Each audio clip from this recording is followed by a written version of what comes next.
चलिए स्टार्ट करते हैं mathematics of class 11। Class 11th के मैथमेटिक्स में हम लोग जा रहे हैं अभी। इससे पहले कि मैं अपना लेक्चर स्टार्ट करूं, आप सभी का स्वागत है Ramanujam school of studies zero to infinity में। हम लोग क्लास 11th में कैलकुलस वाले पार्ट को देखने वाले हैं। तो जब आप कैलकुलस की बुक ओपन करेंगे तो यहां पे बेसिकली 4 चीज हमें पढ़ने को मिलता है। पहला है फंक्शन। क्या है पहला? फंक्शन। फंक्शन क्या होता है, इसका कॉन्सेप्ट क्या है, कैसे फंक्शन को डिफाइन किया गया है, इन सभी बातों पे हम लोगों ने ऑलरेडी चर्चा कर रखा है। इसमें बहुत सारे वीडियोस आपको आईआईटी मैथमेटिक्स प्लेलिस्ट में मिल जाएगा, आप वहां पे देख सकते हैं।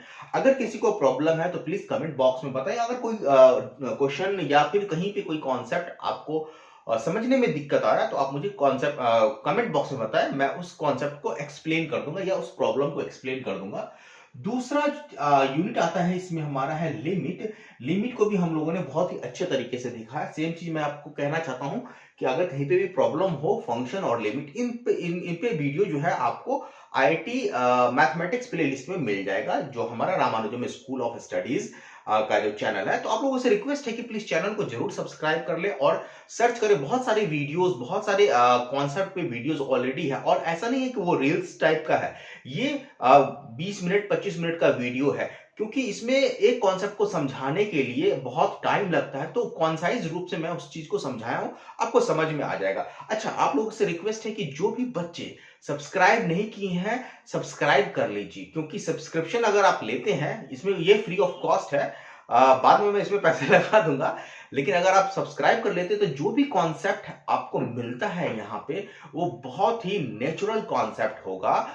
आपको कहीं पे भी ऐसा नहीं लगेगा वीडियो के दौरान कि कॉन्सेप्ट को मतलब कहीं से कॉपी किया गया है या आपको बस रटाया जा रहा है। कॉन्सेप्ट वाइज हम लोग डिस्कस करेंगे। अभी आप वीडियो अगर आप पूरा देखेंगे तो आपको सारा कुछ समझ में आ जाएगा।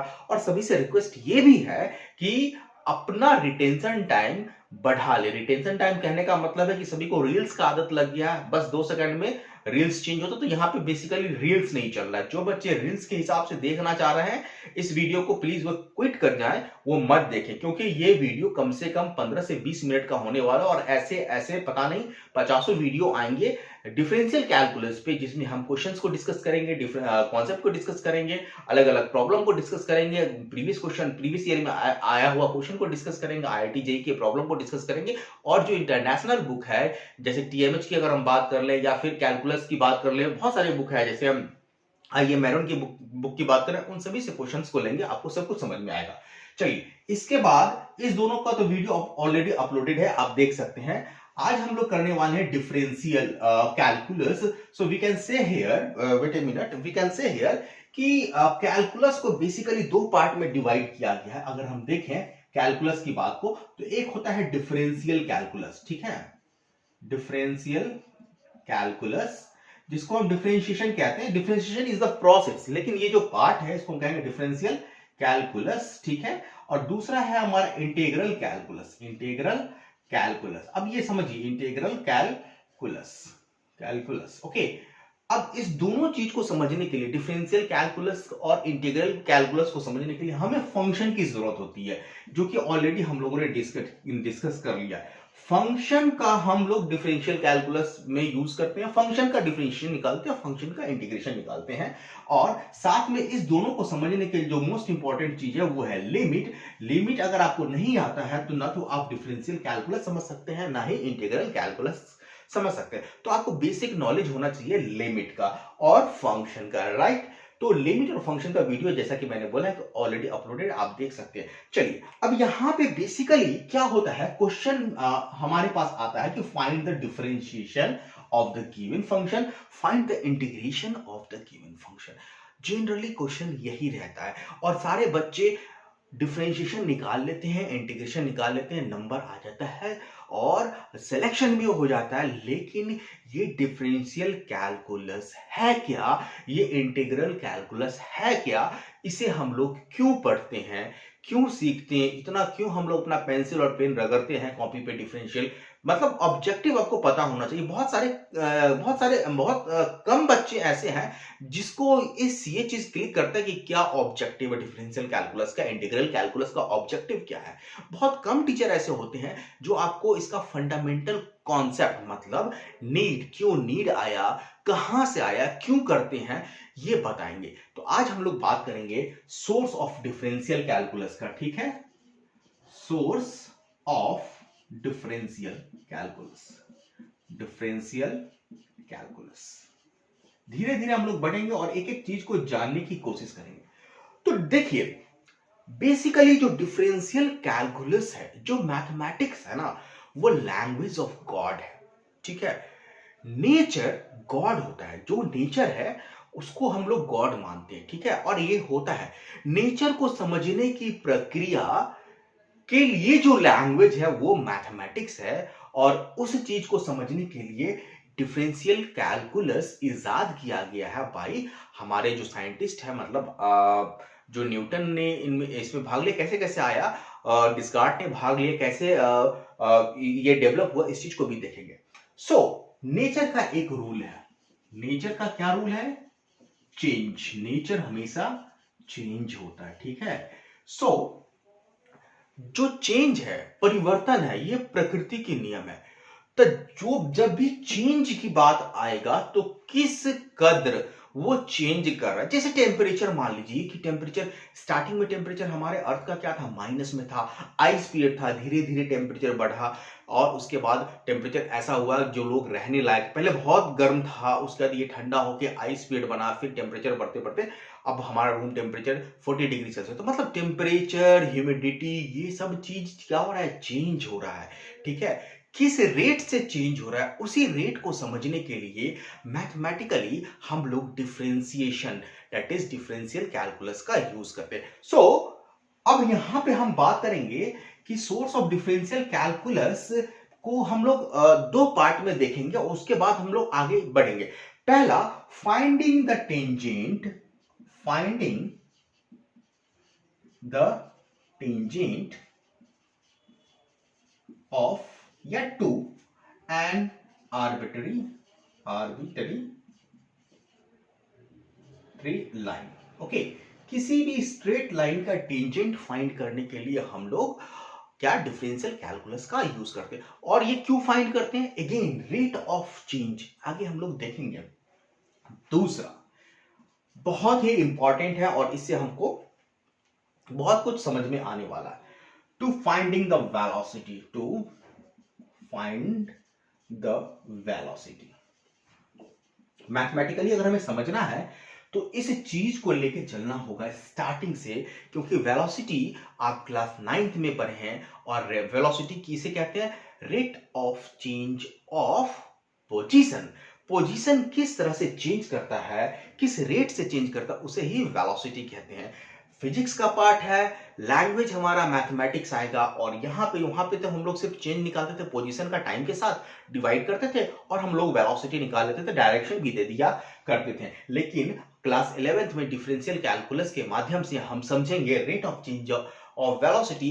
अगर एक बार rate of change of any, इसको हम आर्ग्यूमेंट कह लेते हैं, वेलोसिटी को एक आर्ग्यूमेंट, एनी मैटर को हम देखना चाहें तो डिफरेंशियल कैलकुलस से समझ में आ सकता है, हम लोग आराम से समझ लेंगे। इसको कहने का मतलब ये है। सो प्रॉब्लम क्या है यहाँ पे, कि प्रॉब्लम हमें फंक्शन फाइंड करना है। मैं आपको थोड़ा सा रीड करके बता देता हूं। The problem is that of finding on the basis of given function. एक फंक्शन हमें फाइंड करना है, एक गिवन फंक्शन का, जो कि रिप्रेजेंट करेगा rate of change of function. तो आप इसको इस तरह से समझिए कि अगर कोई फंक्शन गिवन है, ठीक है, कोई फंक्शन है, ठीक है, फंक्शन कोई गिवन है और ये फंक्शन मान लेते हैं एफ एक्स, मतलब एक्स क्या है, एक वेरिएबल है। वेरिएबल क्या हो सकता है, टेम्परेचर, वेरिएबल क्या हो सकता है, टाइम, वेरिएबल क्या हो सकता है, ह्यूमिडिटी, वेरिएबल और क्या हो सकता है, मान लेते हैं स्पीड। ये सब कैसे चेंज होगा, तो जब ये चेंज होगा तो एक ऐसा फंक्शन को हमें फाइंड आउट करना है जो कि इस फंक्शन के चेंज जो होगा किस रेट से होगा, रेट ऑफ चेंज का जो रेट ऑफ चेंज होगा इस फंक्शन का, वो फंक्शन क्या होगा, that is we have to find F dash X, और ये एफ डैश एक्स रिप्रेजेंट करेगा rate of change of given function. यही है हमारा डिफरेंशियल कैलकुलस में। सो यहां पे हमें क्या करना है, the problem is that finding on the basis of given function एक सर्टेन फंक्शन फाइंड करना एफ डैश, जो कि rate of change of function को बताएगा। अब यहां से हम लोग दो ऑब्जेक्टिव समझ में आया कि क्या क्या हमें डिफरेंशियल कैलकुलस में हमें क्या क्या पढ़ना होगा, क्यों पढ़ते हैं। अब यहां पे एक चीज और देख लेते थोड़ा सा कि 1601, यहां पे एक साइंटिस्ट का नाम यहां पे लेंगे, और ये साइंटिस्ट है Pierre de format, PIERRE, Pierre de format. अब फॉर्मेट है नहीं, ये फॉर्मेट है, FERMAT। ये एक फ्रेंच साइंटिस्ट थे जिनका जीवन काल 1601 से आई थिंक 1601 से 1665 के बीच में रहा, ठीक है। और ये न्यूटन से पहले थे, ध्यान रखेंगे, न्यूटन, लेबनीज, पास्कल से पहले थे, ठीक है। पियरे डी फॉर्मेट ये एक फ्रेंच साइंटिस्ट थे, ठीक है, फ्रेंच साइंटिस्ट, बहुत ही इंफॉर्मेटिव मैं चीज बताने वाला हूं।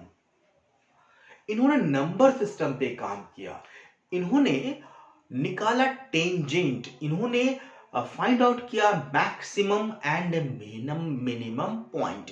बहुत सारे मैथमेटिक्स का रूल्स, जनरली आपको क्या पता होगा कि डिफरेंशियल कैलकुलस का इजाद किसने किया, तो न्यूटन ने किया। जी नहीं, डिफरेंशियल कैलकुलस इससे पहले ही डेवलप हो चुका था, न्यूटन और लेबनीज ने इसे और एक्सप्लोर किया और ये बुलंदी पे पहुंचा दिया।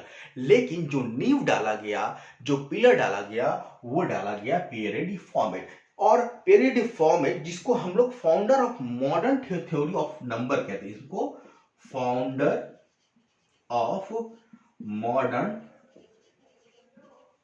थ्योरी ऑफ नंबर, ठीक है। ये मॉडर्न थ्योरी ऑफ नंबर के फाउंडर इनको कहते हैं। इनके बुक को पढ़ के, मतलब इनके कॉन्सेप्ट को देख के, जो रामानुजम है, जिनके नाम पे हमारा चैनल है, इन्होंने बहुत ही एक्सटेंसिव वे में इनके कॉन्सेप्ट को पढ़ा और बहुत सारा कुछ। और इसके बाद और भी है, CR कार्ल का एक बुक है शायद, GR कार्ल है या CR कार्ल, वो भी बुक रामानुजम ने पढ़ा, हमारे इंडियन मैथमेटिक्स और बहुत सारे कॉन्सेप्ट को डेवलप किया। तो इन्हें हम कहते हैं founder of modern theory of number. और साथ में इन्होंने जो कैलकुलस में डिफरेंशिएशन के हिसाब से जो इन्वेंस किया डिफरेंशियल कैलकुलस को, इसके लिए इन्हें जो हम लोग father of inventor of differential calculus भी कहते हैं। क्या कहते हैं? Father of inventor of differential calculus, ठीक है। तो who is the father of differential calculus? So Pierre de format, not Newton, not Lebanese. फिर से मैं बता रहा हूं, जो जीवन काल था पियरे डी फॉर्मेट का, ये 1601 से 1665 ईस्वी तक था और ये न्यूटन से पहले थे। इन्होंने सबसे पहले क्या निकाला? Maximum and minimum point. अभी हम डिफरेंशियल कैलकुलस में पढ़ेंगे इस चीज को, राइट। और साथ में इन्होंने टेंजेंट लाइन भी निकाला, इसलिए इनको father of inventor of differential calculus कहा जाता है। अच्छा, अब हम थोड़ा सा बात करते हैं कि जब इसके बाद जो डेवलपमेंट हुआ डिफरेंशियल कैलकुलस का, इसमें पास्कल, जो कि 1623 में जिनका जन्म हुआ था, ठीक है, उनका भी बहुत ज्यादा योगदान रहा। और बाद में न्यूटन और लेबनिज ने इनके थ्योरी को, ये डिफरेंशियल कैलकुलस वाले पार्ट को बहुत ही आगे बढ़ाया, बहुत ही एक्सटेंडेड फॉर्म में लेके गए, ठीक है। इसके बाद यहां पे आप देखिए कि जो न्यूटन जो है, न्यूटन ने वर्ड यूज किया डिफरेंशियल कैलकुलस के टर्म को। डिफरेंशियल कैलकुलस को बेसिकली समझिए कि इन्होंने वर्ड फ्लक्शियन यूज किया। इस चीज को ध्यान रखना है, फ्लक्शियन, ये वर्ड जो है न्यूटन के द्वारा दिया गया। अच्छा, इसके बाद जो वर्ड है डेरिवेटिव, ठीक है, डेरिवेटिव ये डेरिवेटिव जो वर्ड है ये किनके द्वारा दिया गया है? ये दिया गया है, मैं देख के बताता हूं आपको, इंट्रोड्यूस बाय एब्रोघास्ट। एब्रोघास्ट, थोड़ा सा मैंने रिसर्च किया, उसी में हमें ये सब चीज मिला है। एब्रोघास्ट ने डेरिवेटिव का दिया वर्ड और लेबनिज ने डिफरेंशियल वर्ड दिया। डिफरेंशियल, ये किन्होंने दिया? लेबनिज ने दिया ये वर्ड। लेबनिज का स्पेलिंग LIE, एक बार मैं देख लेता हूं, LIBNIZ, लेबनिज ने दिया। तो ये थोड़ा सा स्टार्टिंग का हम लोगों ने इंट्रोडक्शन लिया है डिफरेंशियल कैलकुलस का। डिफरेंशियल कैलकुलस का ऑब्जेक्टिव क्या है, क्यों पढ़ते हैं, इस चीज को हमने देखा। इसके बाद नेचर को जोड़ा, इसे रेट ऑफ चेंज को जोड़ा, ठीक है, और साथ में हमने देखा कि इनके डेवलपमेंट में who is the father of inventor of differential calculus, ये देखा। न्यूटन ने क्या किया, डेरिवेटिव कहां से आया, डिफरेंशियल वर्ड कहां से आया, किन्होंने दिया, इस चीज को हम लोगों ने अभी तक समझा। चलिए अभी यहां पे हम थोड़ा सा पॉज लेते हैं।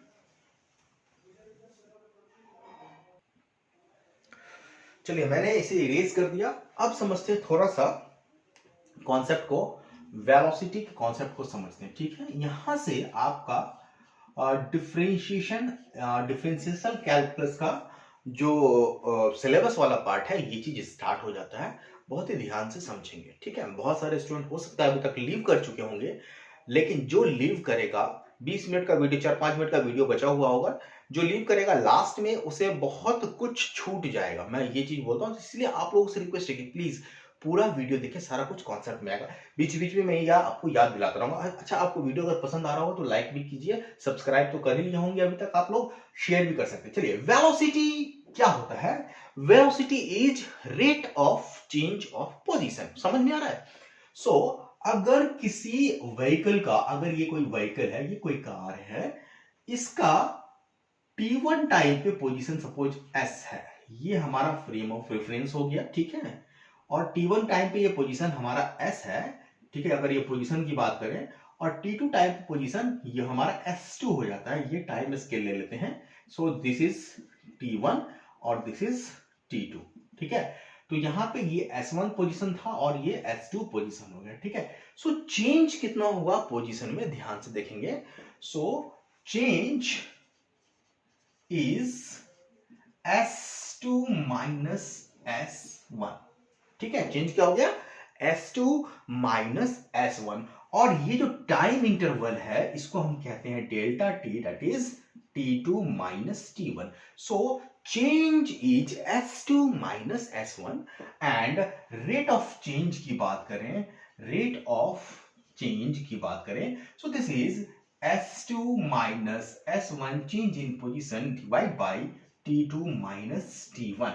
Hence, rate of change is delta s divided by delta t. और ये हमारा जो वेलोसिटी आया, इसको हम कहेंगे velocity. So this is average velocity, क्योंकि यहां पे जो डेल्टा टी है ये निश्चित टाइम इंटरवल है, एक फिक्स्ड टाइम इंटरवल होगा।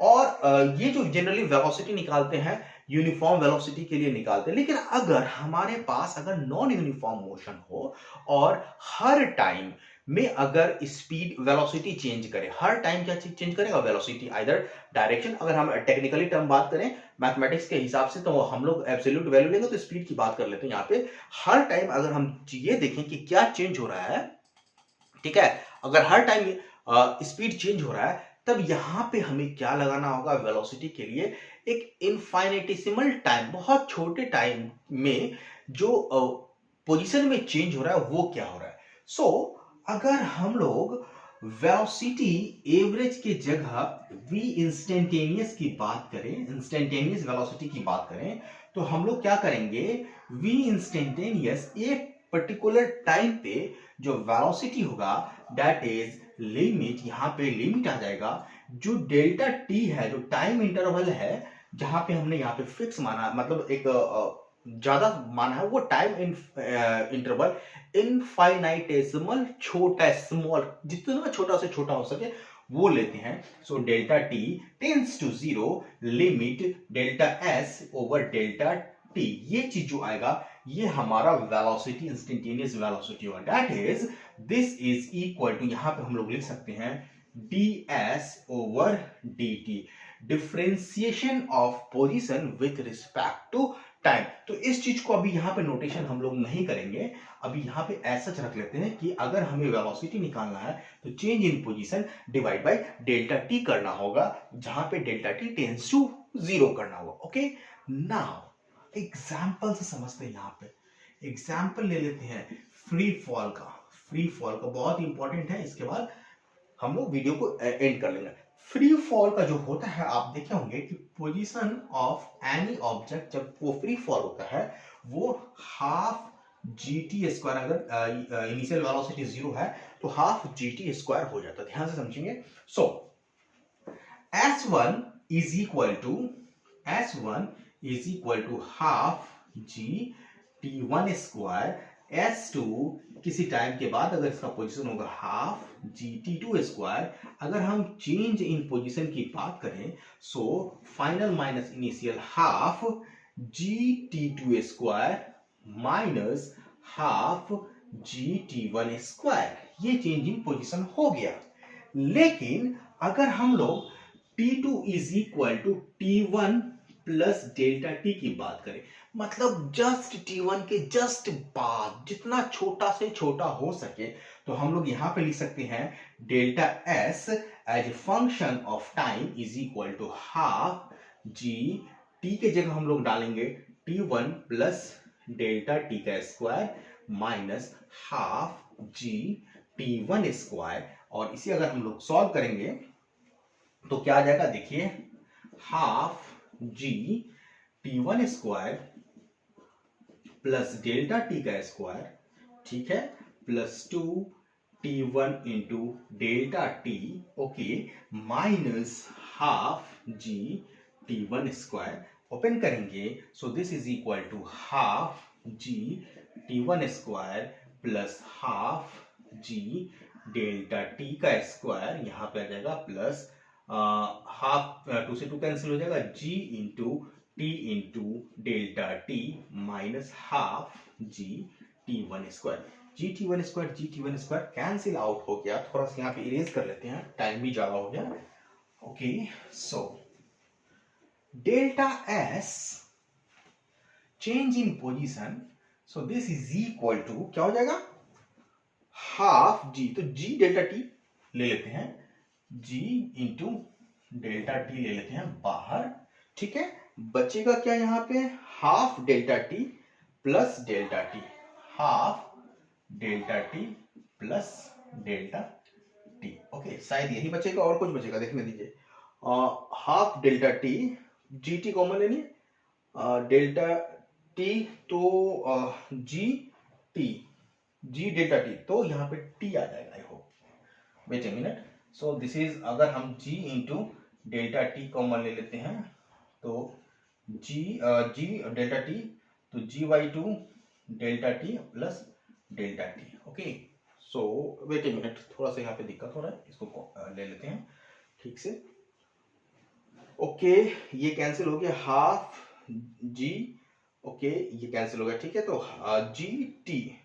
जी डेल्टा टी कॉमन लेंगे, तो जी डेल्टा टी कॉमन लेंगे तो half delta T plus T आएगा यहाँ पे। ओके, सो प्लस टी के जगह यहाँ पे क्या आ जाएगा, t1, ये चीज छूट गया था, सो t1। ओके, ये चीज आ गया।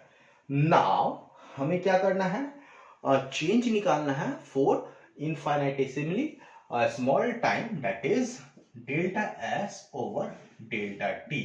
सो this is g into delta t into half delta t plus t1, so divide by delta t। Okay, so this is cancel out. अब हमें लिमिट लगाना है, क्योंकि जो टाइम इंटरवल है, इस टाइम इंटरवल को हमें छोटा से छोटा रखना है। So limit delta t tends to 0 del s divide by del t। I hope आपको समझ में आ गया होगा। सो डेल्टा टी यहाँ पुट करेंगे 0 हो जाएगा, सो g इंटू t1। अब in general t1 initial time था, तो किसी टाइम पर्टिकुलर टाइम, मतलब in general t1 particular time था, किसी पर्टिकुलर टाइम t1 पे, तो जनरल अगर हम बात करें तो ये हमारा क्या हो गया, velocity as a function of time, so this is g T. अब यहां पे समझिए, ये वेलोसिटी आया as a function of time, और ये वेलोसिटी किससे आया है? ये वेलोसिटी किसका आया है? एस से। So S is a function of time is equal to half ji T square. So हमारा जो ऑब्जेक्टिव था, द प्रॉब्लम क्या था कि हमें एक ऐसा फंक्शन फाइंड करना है जो किसी इनिशियल फंक्शन के रेट ऑफ चेंज को डिफाइन करे। तो जब ये हमारा इनिशियल फंक्शन है, ये जो फंक्शन है, इसके रेट ऑफ चेंज को डिफाइन कौन करेगा? v into t.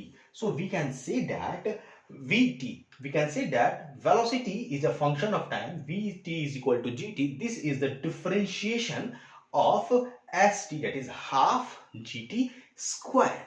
Okay, so gt is the differentiation of half gt square. और ये कैसे निकला है? ये निकला है सिंपल सा लिमिट के कॉन्सेप्ट से।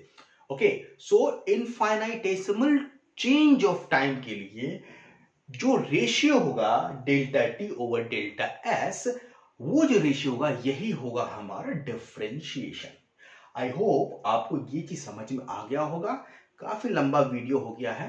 आज हम लोग यहीं पे क्या करते हैं, एंड करते हैं अपने लेक्चर को। नेक्स्ट लेक्चर में हम लोग देखने वाले हैं द डेरिवेटिव डिफाइन। डेरिवेटिव को डिफाइन कैसे करते हैं? बाय फर्स्ट प्रिंसिपल से हम लोग फाइंड आउट करेंगे डिफरेंशिएशन ऑफ पावर फंक्शन। साथ में हम लोग जितने भी एलिमेंट्री फंक्शन है उस सारे फंक्शन का differentiation by the first principle करेंगे। तो आज का लेक्चर हम लोग यहीं पे समाप्त करते हैं। और आज के लेक्चर में जो हम लोगों ने किया, वो हम लोगों ने क्या किया कि डेरिवेटिव क्यों, डिफरेंशिएशन क्यों पढ़ते, इस चीज को देखा। साइंटिस्टों का क्या योगदान रहा, कौन who is the father of differential calculus, इन सभी चीजों को देखा।